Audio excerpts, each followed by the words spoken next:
Ruma National Park is geographically situated between two key geographical features, and that is the Kanyamwa Escarpment on the east and the Gwasi Hills on the west. The park itself is within a valley floor that makes it a grassland and a floodplain at the same time. It is also an important bird area, and it hosts quite a number of globally threatened bird species. We have over 400 different species of birds having recorded here.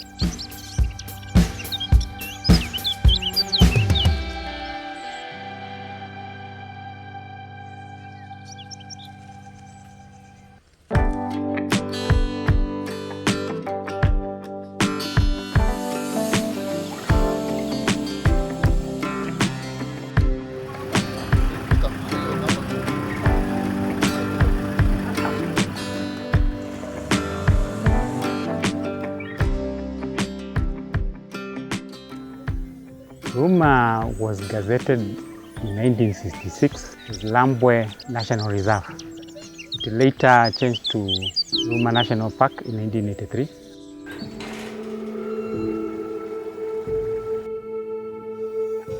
The park has got a significant variation in vegetation type.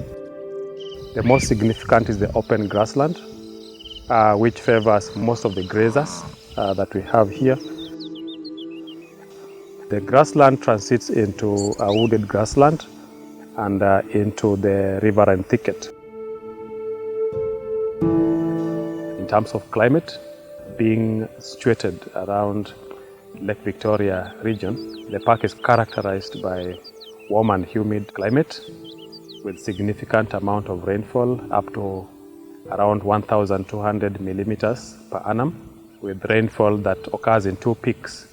That is one peak around May, one other peak around November, and therefore providing pasture and water for wildlife throughout the year. Ruma is one of the newest rhino sanctuaries. We have the two species, black rhino and the white rhino. The black rhinos would prefer the riverine thickets. And within the park, we have the largest population of Rothschild giraffe in Kenya. But we also have a good number of buffaloes. We have a good number of zebras.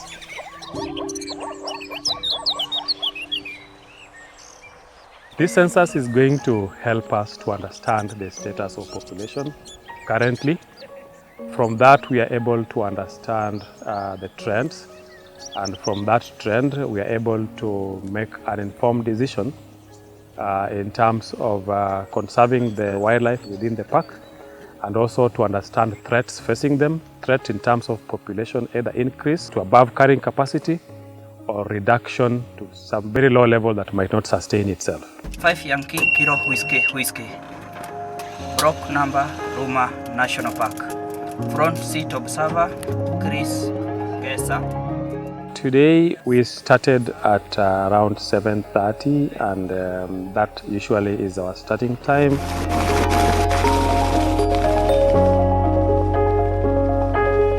Ruma National Park covers an area of 120 square kilometers, and we made several unique observations. One is there's a significant habitat change.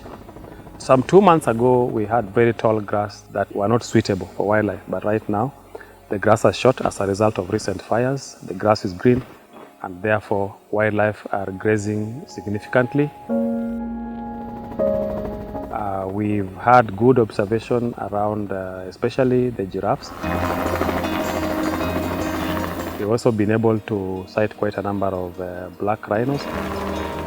Surprisingly, we expected to find all the roans, but we've only been able to see a handful because at this time, maybe the dynamics of their population might not have favored us sighting them with ease. We are on the brink of extinction of a key species called the roan antelope, and that's a threat to conservation efforts.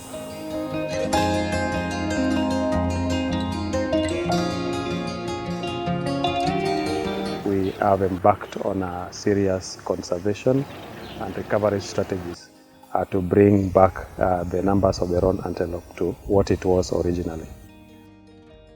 We are doing a new fence for the roan sanctuary. We would like to have a fence which can protect the roans from predators. We will be moving the predators from the roan sanctuary to the park so that we can ensure the roans are able to survive without the carnivores.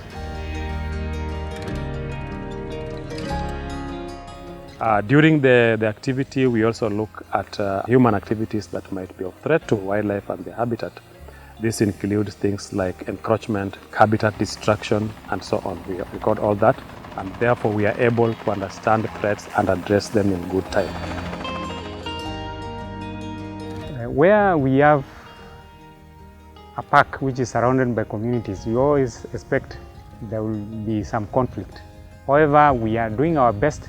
We have an electric fence around the park which protects the animals from moving out of the park.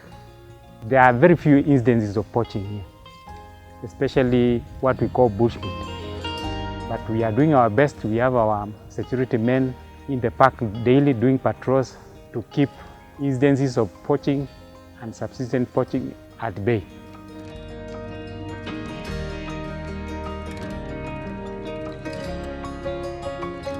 With the additional knowledge now of the data that we've covered, we should be able to zone out areas for land uses that then provide for wildlife conservation and for other livelihoods in a way that is compatible, but also possible for wildlife to thrive and for people to live without negative interactions.